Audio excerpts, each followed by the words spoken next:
Yes, I've started. Okay. So, as always, let us begin with a short prayer. Om Yo Brahmanam Vidadhati Purvam Yo Vai Vedamscha Prahinoti Tasmai Tamhadevam Atmabuddhi Prakasham Mumukshurvai Sharanamaham Prapadye Asatoma Sadgamaya Tamasoma Jyotirgamaya Mrityorma Amritangamaya Om Shanti Shanti Shanti गुरु ब्रह्मा गुरुर्विष्णु गुरुर्देवो महेश्वरः गुरु साक्षात् परब्रह्म तस्मै श्री गुरवे नमः गुरवे सर्वलोकानां भिषजे भवरोगिणां निधये सर्वविद्यानां श्री दक्षिणामूर्तये नमः. Okay, so at the end of last class I had shared the PDF from my Guruji. How many of you managed to read partly or wholly that PDF? Anybody? I read some of it, sir. Okay, Maybe the first few pages. okay, right. So, yeah, I just wanted to know whether anybody was able to make some progress. Fine. So, let's begin from where we left off last week. Last week, we stopped at a point where I was trying to say how the otherwise dead matter happens to be happens to come to life, or how does it gain consciousness? How does consciousness interact with matter? That was where we stopped. And I was saying that matter, because it is inherited from Prakriti, happens to have three gunas, and the sattva guna of the matter can interact with consciousness, can borrow consciousness, and come to life. That is the fundamental step that we have to understand. So consciousness lends itself and brings dead matter, otherwise dead matter, to life, and that happens through the sattva guna connection.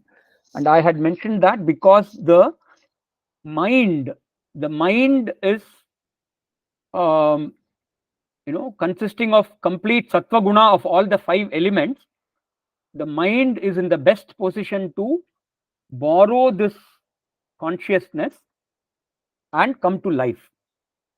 Okay, now this act of the mind borrowing consciousness, we use different terms. Okay, so we say that consciousness pervades the mind. That is one term that we use. Consciousness pervades the mind, or sometimes we say the mind borrows consciousness. Okay, and so in Sanskrit, I said the word for consciousness is chaitanyam. Okay, now because of this phenomenon of the mind borrowing consciousness, what happens is we end up having two consciousnesses, really speaking. There is this original consciousness that lends consciousness to the mind, and then there is a reflection of this original consciousness which pervades the mind, which is locally present in the mind as a reflected consciousness, because that is the entity that is responsible for the mind coming to life. So you have to imagine there is a consciousness, original consciousness, which is all pervading, and then there is an internal version or internal copy, you can say, in software language. So there is a reflection of the original consciousness within the mind, which we will call reflected consciousness. Okay, so now from now onwards, we have to keep in mind that we are dealing with two consciousnesses, so to say. Okay, one is the original consciousness, the other is the reflected consciousness. Okay, and in the Sanskrit terminology, the reflected consciousness is called chid abhasam. Chidabhasam. Chit is chaitanyam. It's a short form for chaitanyam, and abhasam means reflection. So we call it chidabhasam. And in English, we will use the term reflected consciousness. And the short form is RC and OC. RC is reflected consciousness, and OC is the original consciousness. Let us now understand these two. Yeah. So what happens is, this reflected consciousness interacts with the causal body, the subtle body, and the gross body. That is the Karana Shariram, Sukshma Shariram, and Sthula Shariram. The Karana Shariram also has Sattva Guna. So you can say that at one level, the Karana Sharira first becomes lively or becomes alive, and Karana Shariram is nothing but the Sukshma Shariram in compressed or collapsed form. You can imagine something like a balloon. When the balloon is completely contracted, you can call it Karana Shariram. When the balloon expands, it is the Sukshma Shariram. So basically, the Sukshma Shariram and Karana Shariram are essentially the same, but one is an expanded version of the other. You can think, I mean, it's not exactly like that, but for current understanding, you can keep it at that level. Okay. So the consciousness brings the Karana Shariram to life. The Karana Shariram brings the Sukshma Shariram to life, and the Sukshma Shariram brings the Sthula Shariram to life. So it's a chain.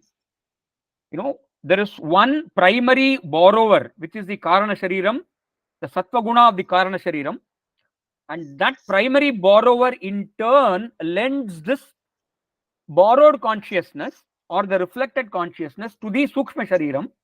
Then the Sukshma Shariram is made alive, and then the Sukshma Shariram in turn makes the Sthula Shariram alive. And when I am explaining this, I am kind of giving you a step-by-step process, but really speaking, it is not step-by-step. It all happens almost simultaneously. I am giving you this step-by-step description more for your understanding. That is how the sequence is adopted. Okay. Right. I'll stop here. I'll ask, if there are any questions, if there is any problems in understanding, let us discuss.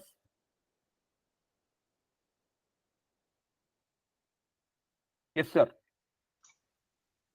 So my question, so this reflected consciousness and the original one, is it the same like what we call the Jivatma and the Paramatma? Yeah, I'm coming to that. I'm coming to that. Okay. Yeah, you jumped the gun. So I didn't want to drop all the concepts in one go. So I wanted to go step by step. But eventually we will talk about Jivatma and Paramatma. Yeah, you're right. Okay. Does anyone have questions about whatever I talked in the last few minutes? Some difficulty in understanding, some clarifications. Anybody, or can we move on?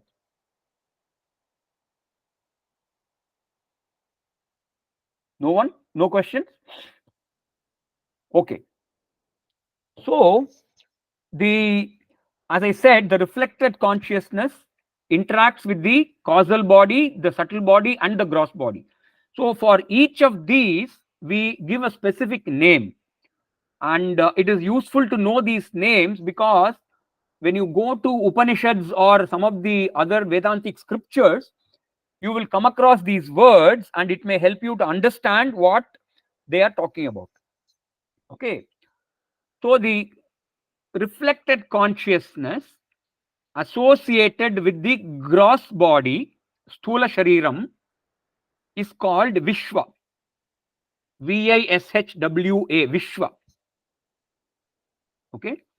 Then the reflected consciousness associated with the subtle body or the Sukshma Shariram is called Taijasa.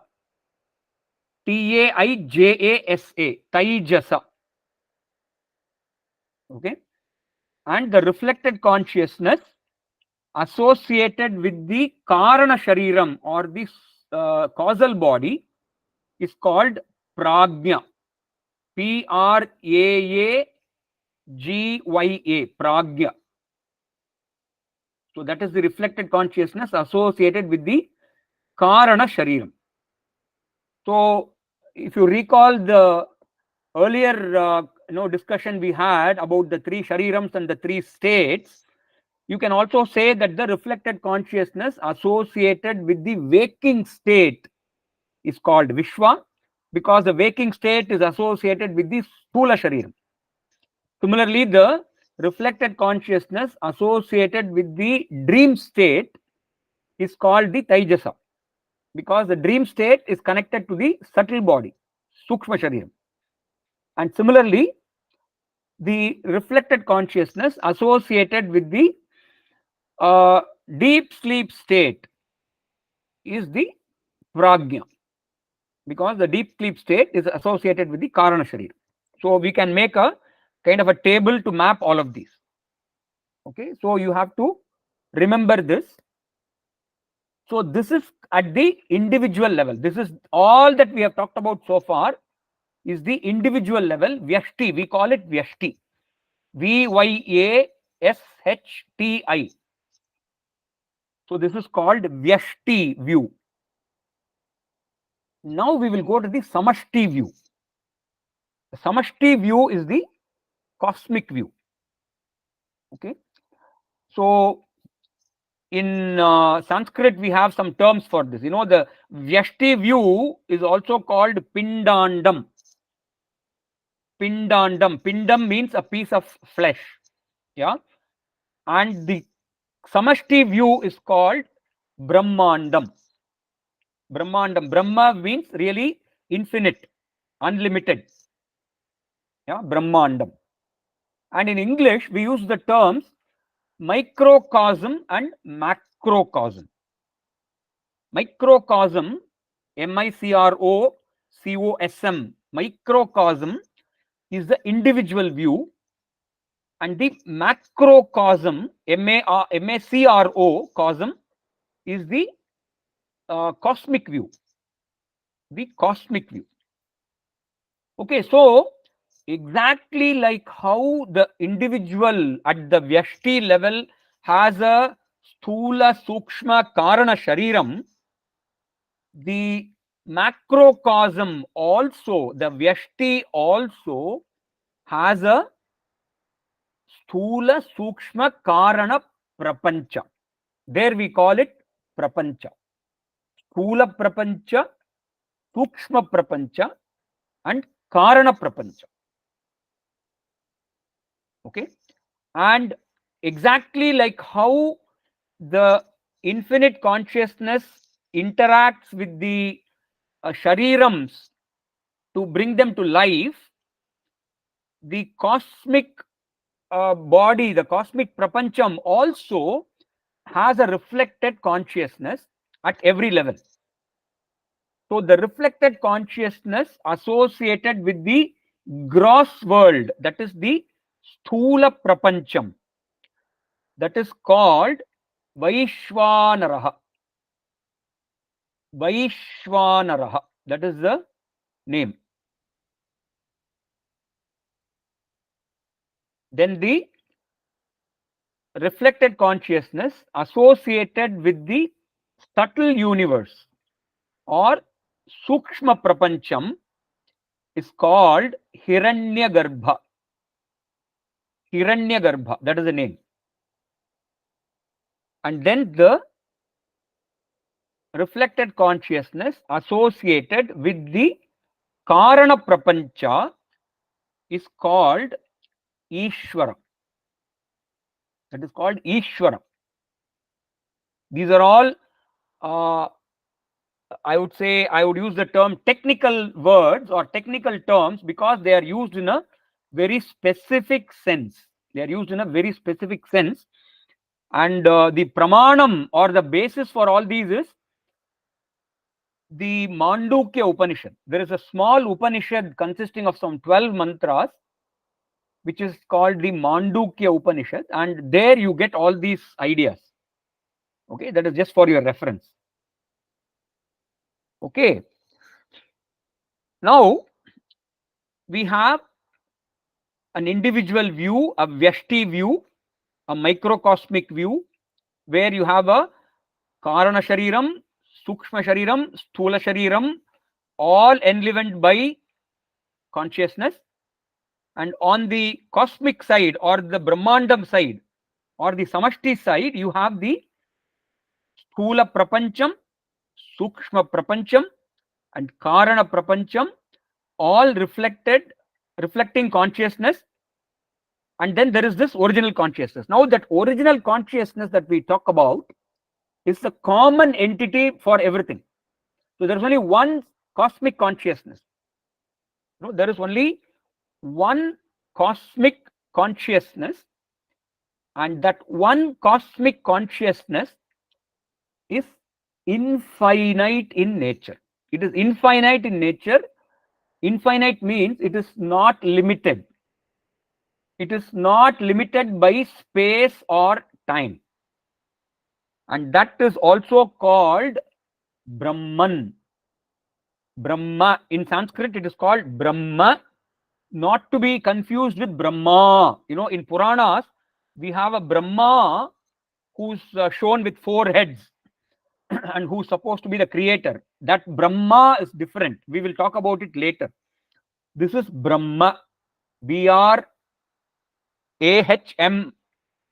Brahma. Okay, even though in English they both have the same spelling more or less, you have to that's why we say Brahman. When you write it in English, we recommend adding an N at the end to distinguish. So when you say Brahman, it is not Brahma. Okay, so you have to remember that. So there is a cosmic consciousness which is infinite.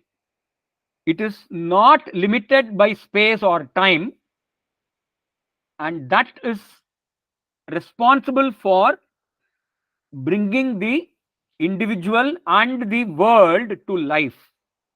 You know, when I say bringing the world to life, you might say that, you know, the world is supposed to be dead matter. Yeah, so where does the world come to life?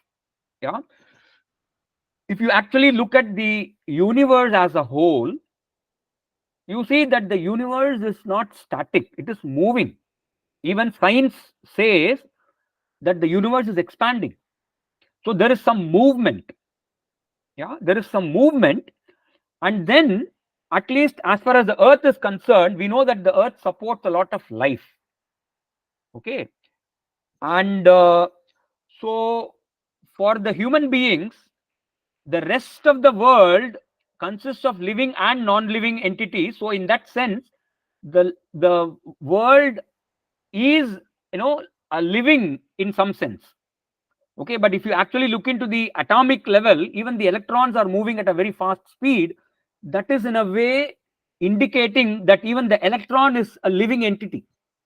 Yeah, so even though science may not agree with this, from a shastric point of view, we say that matter is endowed with some bit of consciousness. It may not be, it may not be a very big amount, like, you know, it may not be as conscious as a human being, but it has, even the molecule atomic level matter has some small amount of consciousness, because that is made of matter.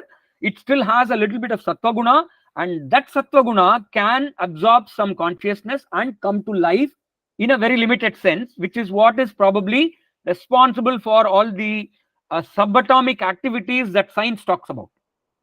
Yeah, so from a shastric point of view, matter is not completely dead. Matter is not completely dead, because even the tiniest of subatomic particle made up of matter will have a very tiny amount of sattva guna, which is capable of coming to life by absorbing the cosmic consciousness. Okay, so this is the, you know, the transposition of the microcosmic structure to the macrocosmic world. Okay, so this is another stage where I would stop and ask you if you have understood everything or if there is some gap in understanding.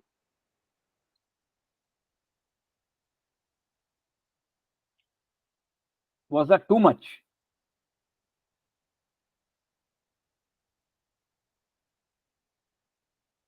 Okay, this silence is a little perplexing. Can, can someone speak? Yeah, please, Shwetambariji. Yeah, I just wanted to ask. So, anything which has matter is never dead because it has little bit of sattva guna. Is it correct? That is the Shastric view. Ah, That is okay. the Shastric view.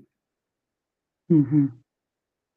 And that is one of the reasons, there are many reasons, that's one of the reasons why in our Sanatana Dharma framework, everything is considered sacred. Everything is considered sacred. We worship trees, we worship Yes. mountains, we worship rivers. Okay, Mm. so everything is sacred because everything is a manifestation of life. Okay.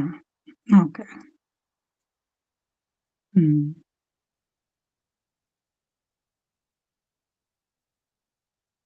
Okay. Mm. And we as individuals, we as human beings have the potential of reflected consciousness then further. I won't say we have the potential. We do have reflected consciousness. Otherwise, how would you come to life? Okay. Yes, yes, yes. Got Yeah? it. Thank you. So Yeah. there is no Yeah. need to use the word potential. We have reflected consciousness. Every living Okay. creature, every living being, be it even Mm. the smallest microbe or bacteria, it has a certain amount of reflected consciousness. Otherwise, it will not function. Okay. Okay. Now I understood. Okay. Okay. Thank you. Right. So we will park that subject for now, and we will move on to a slightly different topic. Yeah. So this is one set of concepts that you have to understand. We will come to a point later where we will connect everything and give you a bigger picture. Okay. But for now, remember that you have this three individual level bodies and three individual level universes, and then there is a reflected consciousness associated with all of them, and then there is a original consciousness. So this framework you have to remember and note it down clearly without confusion. Okay, now we will go to another set of concept that we have to understand. Okay, that is called the concept of karma. That is called the concept of karma. Now, when you say karma, it is very simply translated as action. Karma means action. Okay, so what is this concept of karma? The concept of karma says that any action that anybody performs out of free will, that is important, yeah, out of free will. Any action that anybody performs out of free will produces not just one visible result. Sometimes it may not even produce a visible result, but it produces a series of invisible results. And the performer of that action will have to necessarily enjoy or suffer or experience. That's a neutral word, yeah, because enjoyment is experiencing something good and suffer is experiencing something adverse. So experience covers both. So the doer or the performer of the action has to experience all the consequences of that action. That is the fundamental rule. Okay. So it means if you do something today, you might do it absent-mindedly, you might do it wantonly, but nevertheless, if it affects somebody, that has its consequences, good or bad. and those consequences may not all come at the same time in your in the immediate aftermath. It may come after a week, after a year, after several years, or maybe even after your current janma is over. So there is a continuum where a return of that action is possible, and every one of those consequences one has to experience. Now the consequences, whether they are long standing, whether they are many in nature or just one in nature, depends on the the action itself. Okay, so let us take a few examples of what these actions could be and what the consequences could be. Okay, so let's say you donate some money to somebody who is in need. That's a good action. Yeah, so we call this dhanam. Okay, so when you donate money, you are not expecting anything in return. Really speaking, that's what donation is all about, right? Donation is something where you give something without expecting anything in return.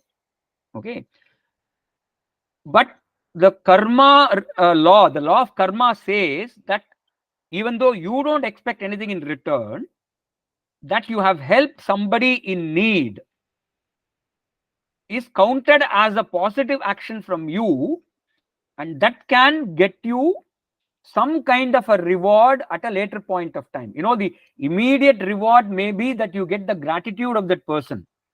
That person may express thanks, that person may express happiness. That may be your immediate return.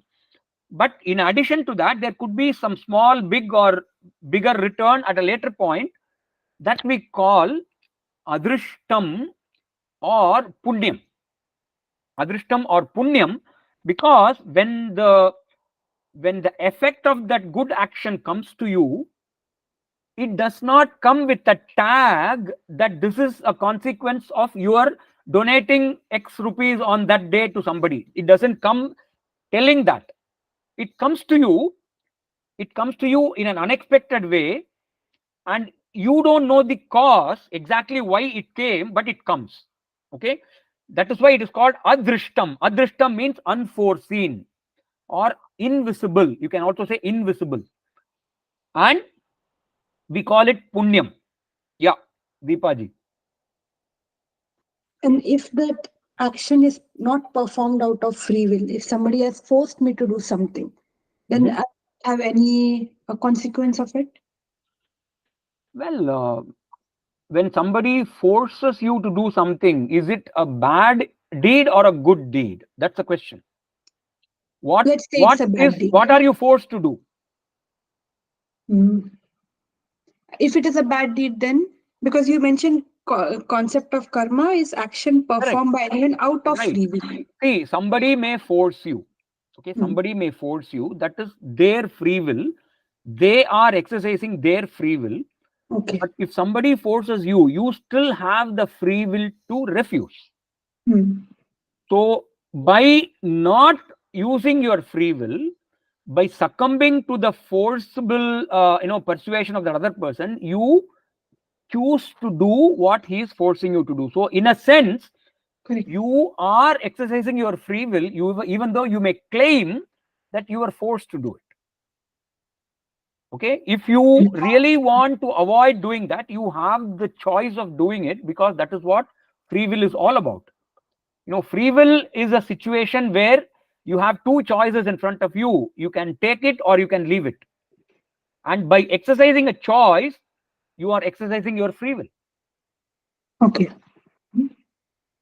Is that clear? Yeah. Yeah. So I gave you the example of a good deed, donating. Now you ask this question of a bad deed. So even in a bad deed, the same thing applies. The immediate consequences, maybe you will get punished by the police or by the authorities, but the long-term effects don't stop with that. Even though you do get punished, it could be possible that you have some adverse consequence at a later point of time.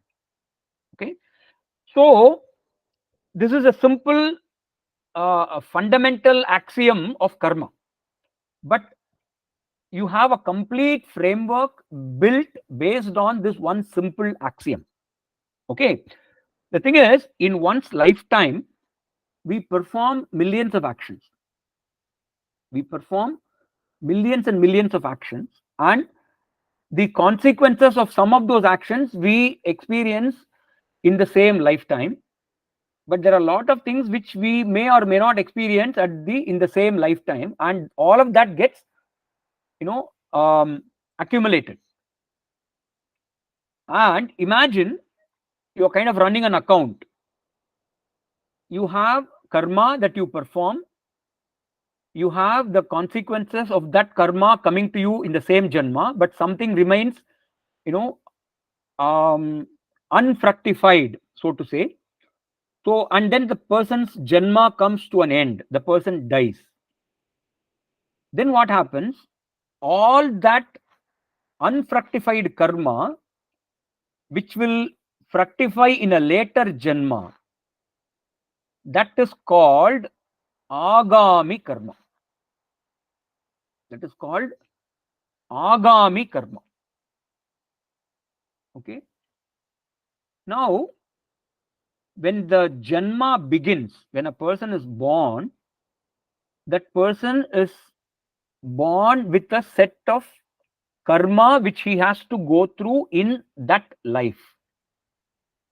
So it is like a small packet of karma that you carry with you from your from the scores and millions of previous janmas.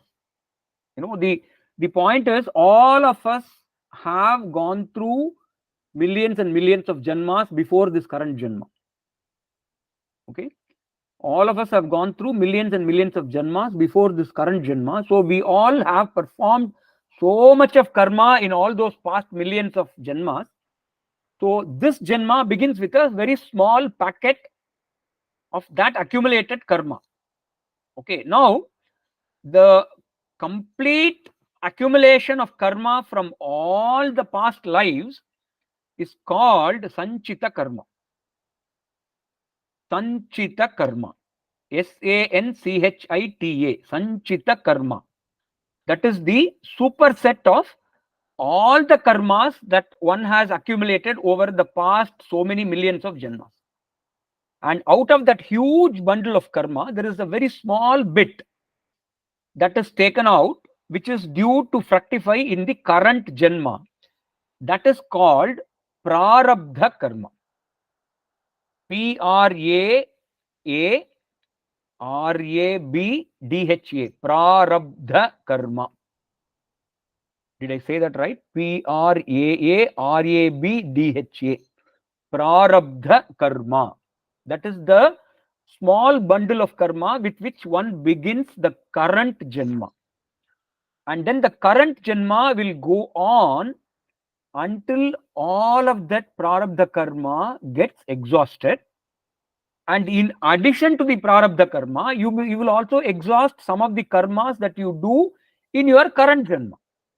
Okay, that will also add up to it, but then it is kind of diminished in this janma itself. But then, as I said, there is some karma that goes on to the next janma, which I called agami karma. So what happens at the end of the current janma, the agami karma gets added to the sanchita karma. The agami karma gets added to the sanchita karma. So your sanchita karma bundle is never completely exhausted. Okay, the sanchita karma bundle is never completely exhausted. Yeah, question. So now I'm confused between agami karma and prarabdha karma. See, prarabdha karma is what you begin this janma with. Correct. Okay, this janma is caused by your prarabdha karma. And so during this janma, you go through a lot of experiences which are mostly attributed to your prarabdha karma, but also attributed to some of the actions you perform in this janma. So the current life that you experience is a mixture of two aspects. It is one effect of 1 minute. I'll finish this and I'll take a question. So at one level, you do have a prarabdha karma which keeps giving you karma phalam from the beginning of this janma, and then you also perform a lot of karma in this janma which you may end up experiencing in this janma itself. So this current janma is a mix of two aspects. Correct. But then not every karma that you do in this janma may give you complete effect in this janma itself. Something gets carried over, so that is the agami that gets added to the prarabdha, sanchita. So Sanchita is big level. Yeah, it's a very big bundle, and Sanchita. prarabdha is a very, very small subset from the sanchita. And Agami is which gets carried over, which becomes part of the Sanchita karma. Because of your current janma actions. That is important. Okay, understood. So Sanchita is a big one. Then we have Prarabdha and the remaining which will Agami, which becomes part of the Sanchita. Yeah, that is Understood. that is your contribution to your own sanchita. Okay. Yeah. Okay. Now Sridhar sir. So if I put it in my own terms, then prarabdha is the starting credit or debit of this life, and agami is the ending credit or debit of this life. Yeah, I like to give a very corporate example. We all, I don't know how many of you here are accounting professionals. Okay. Now you have the concept of bookkeeping. At the end of the financial year, you close the book. At the beginning of the financial year, you open a new book. Okay. So all the transactions up to the beginning of the financial year is reflected in the balance sheet. The balance sheet shows the cumulative assets and liabilities and profit and loss and everything that has come with the company up to the beginning of the financial year. Okay, so the balance sheet is always as on a particular date. Whereas during the financial year you have so many transactions which you record in your profit and loss account. So the profit and loss account is for a period. It's always for a particular financial year or a particular quarter or month or whatever. Okay. And at the end of the financial year, you don't carry all the transactions to the balance sheet. You only carry the final summary. You either carry a profit or a loss. If you have assets, you carry the assets. If you have liabilities, you carry the liabilities. But you don't have the detailed transactions going to the balance sheet. You can imagine the Sanchita, Prarabdha and Agami, something like that. It's a very crude and broad example, but that gives you the idea. Yeah. So maybe one question. So the concepts aside, the whole thing looks like it is a never-ending story, right? So in that sense, the good karma accumulate, bad karma accumulate, and not doing any karma is almost impossible, at least in the current world. So it somehow looks like it is a tunnel without end, right? Yeah, it looks like, but we will show at the end of this whole series, or maybe somewhere in the middle, what exactly is the way out. Okay, there is a way out, and we will not come to that right now because we still haven't covered a lot of topics. Okay, so there is a way out. It is not. It now appears to be a never-ending. Our Guruji calls it. You have this merry-go-round, right? Yeah. So you have a merry-go-round, and sometimes there is a huge giant wheel that keeps going round and round. Okay. Now most merry-go-rounds have a switch, a current, switch which you can turn off, and the wheel stops. But imagine there is a merry-go-round where there is no switch; it can never stop. That becomes a sorry go-round, my Guruji says. Okay, yeah. It's no longer a merry-go-round; it's a sorry go-round because you can't get out of it. Okay, so the samsara looks like a sorry go-round, but it is not really so. There is a way out, but we will talk about it at some later point, not today. Yeah. So Rani ji, you have a question. Raniji, you have to unmute yourself. Yeah. Sorry. I thought you unmuted me. Okay. This agami karma is like a present year balance sheet. Like it's a present life. Whatever we have, then that will go to sanchita karma. That is the our balance sheet. It will go. And this what decides like prarabdha karma? Like you told only small bundle will come from sanchita karma. A part will start the present life, na? Correct. That who decides that small bundle, which part or what decides or what bundle it will come, like? Yeah, good question. Very good question. So there are two answers to it. The first answer is every karma has a certain gestation period. Every karma has a certain gestation period. Like, you have some crops which can be harvested in 3 months. You have some crops which take 6 months. We have some crops which take 1 year. And if you plant a tree, sometimes the tree doesn't give you a fruit for 10 or 12 years. Okay. So it all depends on what kind of a karma you have performed. And depending on the karma, the duration it takes to fructify will vary. Okay. So it's like, you have a lot of recurring deposits. You have put a recurring deposit for 2 years, you have put a recurring deposit for 15 years, you have put a recurring deposit for 100 years, and there are so many such deposits.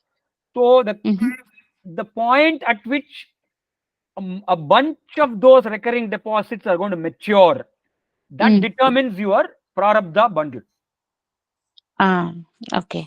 Got Okay. it. So for a karma to fructify, it is not only the duration that is required, it is also a function of certain environmental factors which have to come together.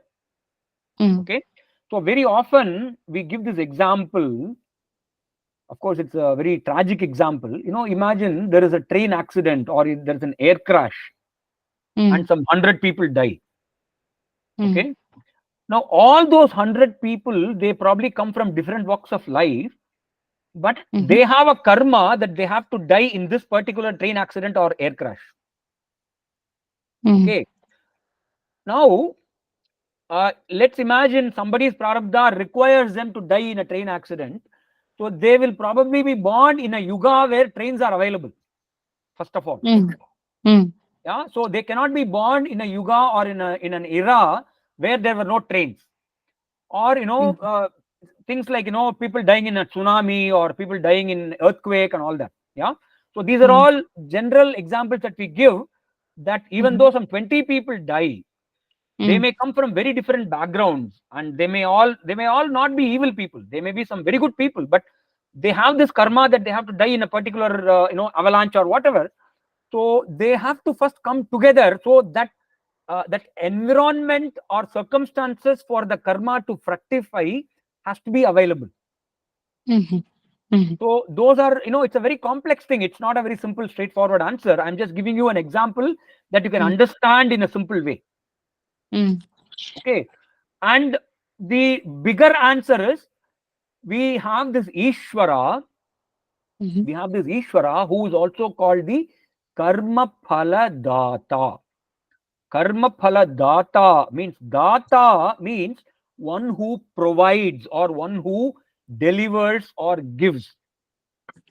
So at another level, we say that God is responsible for ensuring that the prarabdha karma contains the appropriate karmas. It may be a karma for you to enjoy. It may be a karma for you to progress and prosper, or it may be a karma for you to suffer. And it may be a karma for you to suffer temporarily. Not everybody who suffers throughout their life. Okay, so I am giving you this framework because this exactly explains why people have varying conditions in their life. Why somebody is born in a rich family, why somebody is born in a poor family, why somebody is born in a country where everything is working fine, where somebody is born in a country where nothing works. or why somebody is born extremely healthy and lives a very healthy life throughout his life, or why somebody is born very sickly and suffers from all kinds of sickness throughout his life. You see so many differences in what people go through in their life. Even within the same family, if there are 3 or 4 brothers or sisters, not all of them have the same kind of life. Each one has their own variation in life. Somebody may end up being very, very rich, and somebody may, even though they were rich at some point, they may lose all their wealth and become very poor. Okay, or somebody might begin their life with a slightly sick composition, but may gain health over the years, whereas somebody may suddenly become sick and become bedridden. All these things happen. Why does it happen? That's because of one's own karma. That is the explanation the Shastras give. Okay, thank you. Yeah, no, Deepaji has raised her hand.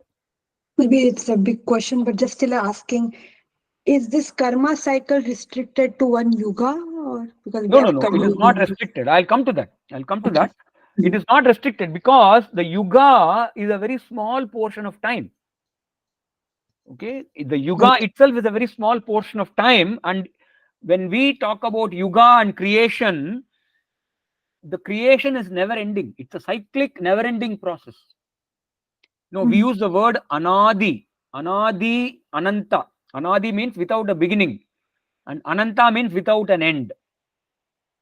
So this is an endless cycle of creation and destruction and creation and destruction. Okay. So this is not restricted to one yuga or one srishti. Okay. This can follow srishti after srishti after srishti. That is why Sridhar said that this is a never-ending cycle. Okay. Yeah. So Raniji, you still have a question, or was it the previous question where you forgot to lower your hand? It Okay. was previous question only. Okay. Right. So we talked about karma. We talked about sanchita, agami, and prarabdha, and then we saw some examples on how the differences that people go through in life is explained through the law of karma. And I think for now in this session, this is probably a logical point where I can stop, because if I start the next topic, I'll at least need 15-20 minutes to lay down the whole blueprint. So if there are any questions for this session or from the previous sessions, we can discuss. Otherwise, I think we can have the prayer and close this session. Any questions? When compared to the previous 2 sessions, I found very, very few questions this time, even though there were some questions, but I expected more questions. And I also see that the number of people attending has come down. So I remember last class we had some 23 people in the call. I think this time it's around 10 or less than 10. So interest levels Today seem to Germany is be. playing, na? Sorry? Maybe that. Today Germany is playing, na, football. Maybe because of that. Oh, okay. Right. I don't know. Let's see whether next week the attendance goes up. Attendance may go up. I don't know. Right. So no questions. Nobody has questions. Right. Then I think we'll chant the closing prayer and finish this call. Om Purnamadaha Purnamidam Purnat Purnamudachyate Purnasya Purnamadaya Purnamevavasishyate Sarvesham Swastirбhavatu Sarvesham Shantirbhavatu Sarvesham Purnam Bhavatu Sarvesham Mangalam Bhavatu Sarvepi Sukhinas Santu Sarve Santu Niramayah Sarve Bhadrani Pashyantu Ma Kaschit Dukkha Bhag Bhavet. Om Shanti Shanti Shanti. Okay, so thank you very much.